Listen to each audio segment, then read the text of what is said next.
안녕하세요. 모세부부입니다. 오늘 말씀은 마가복음 6장 14절에서 29절 말씀입니다. 예수의 이름이 만민의 입에 오르내리고 있을 그 즈음에 헤롯 왕도 그 모든 소식을 들었다. 그가 말했다. 죽은 세례자 요한이 다시 살아난 것이 틀림없다. 그래서 그 사람이 능히 기적을 행하는 것이다. 다른 사람들이 말했다. 아닙니다. 그는 엘리야입니다. 또 다른 사람들이 말했다. 그는 예언자입니다. 옛 예언자들 가운데 한 사람과 같습니다. 그러나 헤롯은 굽히지 않았다. 틀림없이 요한이다. 내가 그의 목을 베었는데 이제 그가 다시 살아난 것이다. 헤롯은 자기 동생 빌립의 아내였던 헤로디아의 잔소리에 못 이겨 요한의 체포를 명하고 그에게 사슬을 채워 감옥에 가두었던 자다. 요한은 헤롯과 헤로디아의 관계가 불륜이라고 말해 헤롯을 자극했다. 헤로디아는 증오에 사무쳐서 요한을 죽이고 싶었으나 헤롯이 요한을 두려워하여 감히 그렇게 하지 못했다. 요한이 거룩한 사람이라고 굳게 믿고 있던 헤롯은 그를 특별 대우했다. 헤롯은 요한의 말을 들을 때마다 양심의 가책을 받아 괴로워하면서도 그를 멀리할 수 없었다. 요한에게는 헤롯을 계속 잡아끄는 어떤 힘이 있었다. 그러나 끝내 불길한 날이 왔다. 헤롯이 갈릴리의 모든 고관과 귀족들을 초대해 생일잔치를 벌인 날이었다. 헤로디아의 딸이 연회장에 들어와서 손님들을 위해 춤을 추었다. 헤롯과 손님들은 감탄했다. 왕이 소녀에게 말했다. 내게 무엇이든 청하거라. 내가 원하는 것이면 무엇이든 주마. 그는 흥분하여 계속했다. 맹세하는데 내가 말만 하면 내 나라를 너와 반씩이라도 나누겠다. 그 딸은 어머니에게 돌아가서 말했다. 무엇을 청할까요? 세례자 요한의 머리를 달라고 하거라. 딸은 급히 왕에게 달려가서 말했다. 지금 당장 세례자 요한의 머리를 쟁반에 담아주십시오. 왕은 한순간 정신이 번쩍 들었다. 그러나 그는 손님들에게 체면을 잃고 싶지 않아서 잠자코 소녀의 소원을 들어주었다.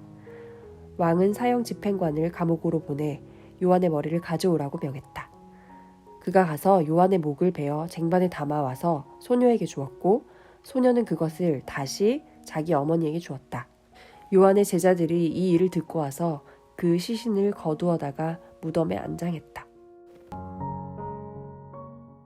네, 오늘 말씀의 내용은 앞장에서 있었던 제자들의 사역을 통해서 사람들에게 더 예수님의 이름이 알려지게 되고 그 예수님의 소문이 헤롯 왕에게도 들리게 되는 장면입니다.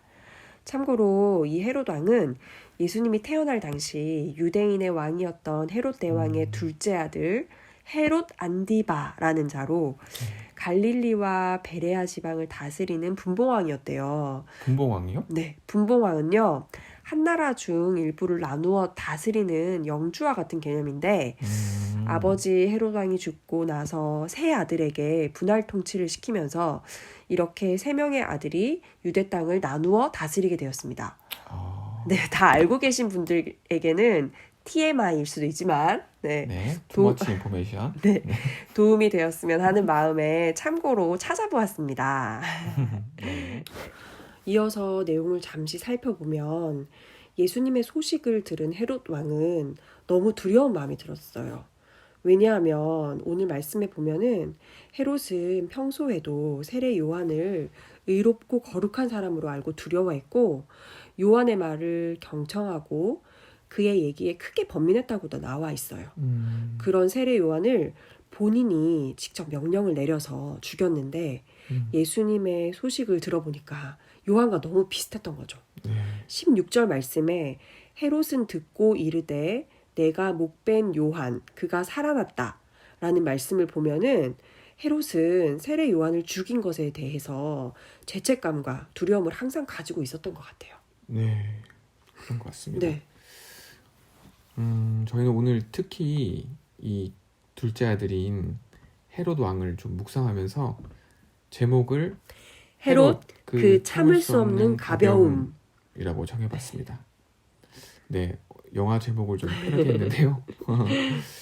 그동안 저희가 이 말씀을 묵상할 때면 항상 그 세례 요한에 대해서 많이 집중했던 것 같아요. 근데 오늘은 왠지 이 이야기의 주인공이 헤롯인 것 같아서 네. 헤롯에 좀 더 집중이 되더라고요. 네.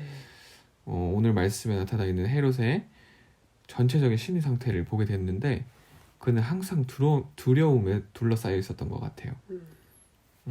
이 헤롯은 그때 당시에 꽤 높은 그 권력의 자리에 있었잖아요. 근데 그렇죠.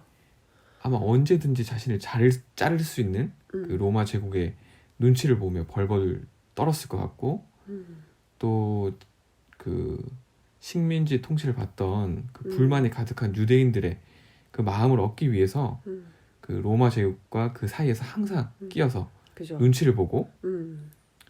그래서 아마도 그 당시에 그 유대인들에게 꽤 영향력이 있었던 그 세례 요한을 더 두려워했을지도 모르겠어요.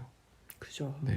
그리고 음. 또 그 자신과 다른 지역을 이제 나눠서 통치했던 그 형제들에 대한 두려움도 아마 컸을 것 같아요. 뭐 맞아. 비교하는 의식도 있었을 거예요. 그쵸. 거 같고요. 뭐 평가나 뭐 이런 것들. 그죠. 네, 특히 그 자기 동생 빌립에게는 자격지심이 있었는지 그 빌립의 아내, 그죠. 네, 그 빌립의 아내를 자신의 아내로 취하기도 하죠. 맞습니다. 뒤에 이어지는 이야기는 여러분도 잘 아시다시피 헤롯은 결국 그 헤로디아와 그의 딸의 작당에 넘어가서 세례 요한을 죽이는 선택을 하게 됩니다. 26절에 보면 그때도 요한의 목을 달라는 그 헤로디아의 딸의 요청을 듣고 그는 또 심히 근심했다고 나와 있어요. 하지만 그는 자기가 맹세했던 것과 그 앉은 자들로 인해 그 부탁을 들어주게 되었다고 되어 있습니다. 체면을 챙긴 거죠. 그렇죠. 네. 자신의 자존심을 지키기 위해서 또 특별히 모여있는 사람들이 되게 유력한 자들이었을 거 아니에요. 근데 그런 유력한 자들이 모여있는 그런 파티 장소에서 웃은 사람이 되게 싫었던 거죠. 남의 시선을 그만큼 두려워했었고 또 자신의 그 화려한 모습 뒤에 그 벌벌 떠는 그 두려움에 쌓여있는 자신의 모습이 너무 들키기 싫었던 것 같습니다. 겁쟁이였군요, 아주. 네, 그렇죠. 그는 아마도 가장 불행한 사람이 아니었나 생각해 보게 되었는데 그쵸. 정말 이것도 저것도 아닌 자, 믿는 자도 아니고 믿지 않는 자도 아니고 또 요한을 통해서 하나님의 존재를 알긴 알았던 것 같아요. 그래서 두려워하긴 했는데 그렇다고 또 하나님을 믿지 않는 거. 그래서 이 주변에 둘러싸인 온갖 두려움과 그 자기 내면의 두려움에 항상 괴로워하고 왜냐면은 답이 없는 거죠. 아무리 근심해도. 그죠. 이도저도 아닌 네네. 쪽에 서 있었으니까. 그렇죠. 항상 근심하게 되고 해결책이 없는 근심. 무한 반복이죠. 그죠. 그래서 아마 이 근심을 평생 하고 살지 않았을까. 헤롯왕이 아니라 근심왕이라고 하면 될 것 같아요. 네. 네. 근심왕. 별명 붙여줍시다. 네. 근심왕. 헤롯왕은 근심왕이었다. 네. 네. 맞아요. 음. 그만큼 헤롯은 근심을 많이 했던 것 같고요. 근데 저희는 오늘 이 모습을 보면서 마치 우리 신앙의 모습이 이 헤롯의 모습과 정말 너무 비슷한 부분이 많다는 것 맞아요. 같다는 생각이 들더라고요. 실은 저희도 이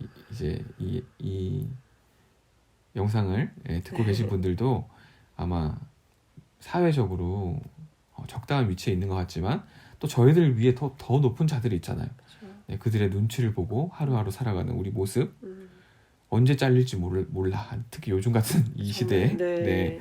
불안해하는 모습들. 그렇죠. 네네.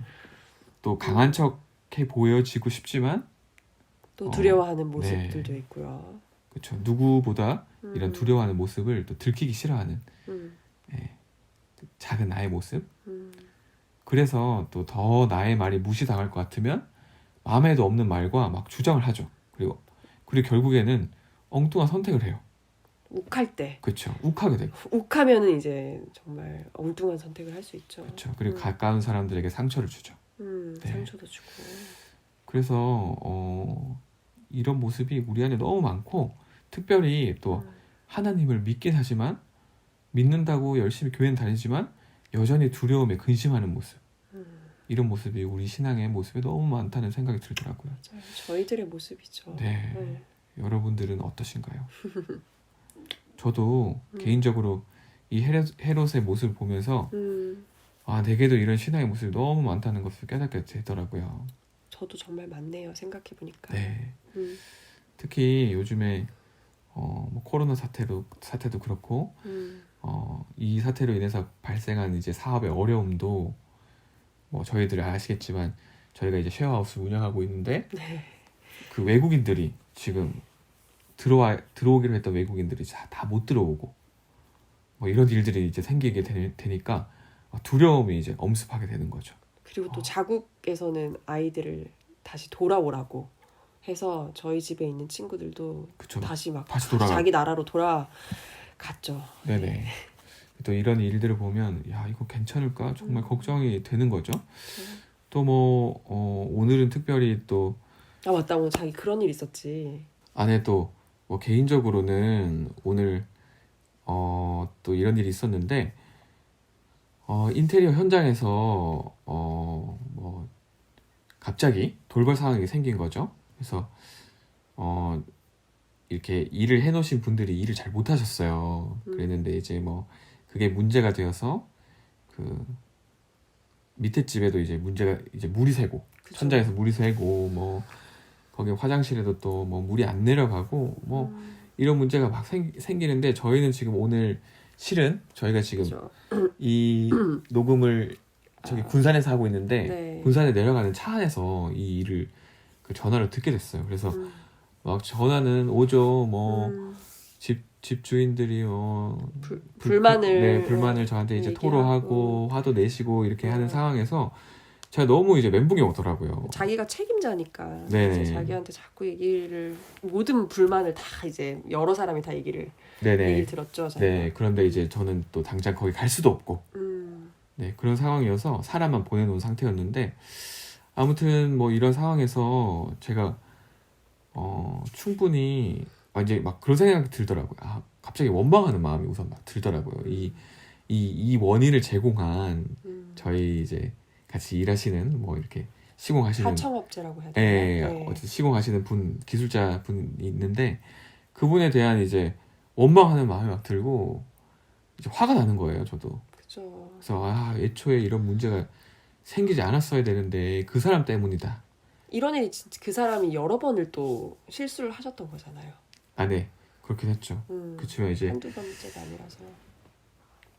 근데 이제 뭐 그랬긴 했지만 그래도 제가 이제 뭐 그분에 대한 이제 원망하는 마음이 많이 생기고 또 뭐 당장 이걸 해결할 수 없는 이런 상황에 처하다 보니까 이제 마음에 막 격동이 생기더라고요.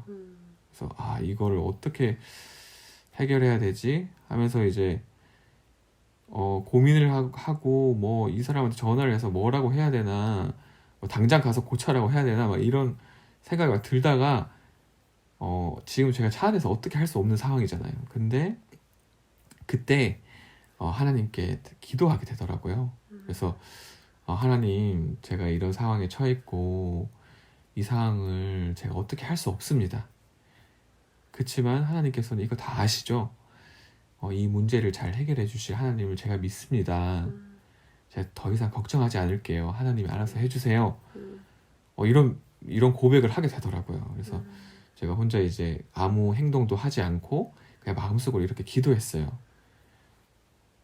네, 그랬더니 하나님이 그때 제 마음에 평안함을 주시더라고요. 그래서 이런 어떤 두려움이 아니라 오히려 평안함을 주셨고 제가 이제 그래 괜찮아 라는 이제 마음이 들고 이 일 하나님께서 결국 잘 풀어가실 거야 라는 믿음이 생기더라고요. 그래서 제가 경거망동하지 않고 화내지 않고 그죠. 원망을 더 이상 하지 않고 오히려 이제 그분에게 저희가 다 책임을 지겠다고 네, 원하시는 대로 다 해드릴 테니까 너무 걱정하지 마시라고 그리고 좀 불편하게 해드려서 너무 죄송하다고 약간 그렇게 그 선택하고 행동하게 되었던 것 같아요. 네, 그래서 역시 하나님께 저희가 이제 이런 어려운 상황이나 이제 갑작스러운 상황에 처하게 되면 저희가 어떤 이런 기도나 이런 하나님에 대한 믿음의 반응을 하기도 전에 네. 저희의 막 그 마음이 막 요동을 치고 저희는 그때 순간적으로 이제 엉뚱한 선택을 하는 경우가 되게 많잖아요. 뭐 맞아요. 화를 낸다든지 아니면 원망을 한다든지 왜 그랬냐고 이제 따진다든지. 맞아요. 그렇지만 하나님께서 이런 우리의 선택보다는 하나님께서는 더 이제 믿음의 선택을 하길 원하시고 평안함으로 바꿔주시고 네네네. 네, 또 우리가 올바른 선택을 할 수 있도록 네네. 네, 우리에게 믿음을 주시는 것 같아요. 네네 맞습니다. 네. 저는 요즘에 보면은 특히 이제 언제 끝날지 모르는 이 코로나 사태. 네 정말 너무 심각하죠. 네, 사실은 정말. 지금 모든 사람이 지금 두려움에 쌓여 있는 것 같죠. 네, 뉴스만 봐도 그쵸. 그죠. 그걸 보면 두려워질 수밖에 없고 걱정이 되는 것 같아요. 네. 근데 이게 언제 끝나지? 그쵸. 도대체 언제 끝날까? 막 그 생각에 더 두려움을 많이 주는 것 같아요. 네, 또 경제도 너무 어려워요. 지금 너무 얼어붙어 있잖아요. 다들 아마 이런 심각한 고민을 하시고 많은 분들이 아마 어려움에 네. 처해 계신 것 같아요. 네, 근데 이런 어려운 상황일수록 우리의 믿음의 모습이 드러나는 것 같아요. 네. 믿는 자의 모습도 아니고 안 믿는 자의 모습도 아닌 그런 헤롯처럼 그런 어정쩡한 곳에 서서 온갖 두려움에 떨며 저희가 있는 건 아닌지 한번 생각해 봐야 되지 않을까라고 생각했고 그렇게 두려움과 근심을 하다 보면 진짜 저희의 가벼운 선택으로 오히려 상황은 변하지 않는데 정말 내 마음이 너무 힘들어지고 그쵸. 오히려 더 깊은 근심 안으로 들어가는 거죠. 깊은 근심으로 들어가게 되는 것 같아요. 그래서 이런 어려운 상황이지만 우리를 지키시는 하나님을 향한 믿음을 선택하고 네.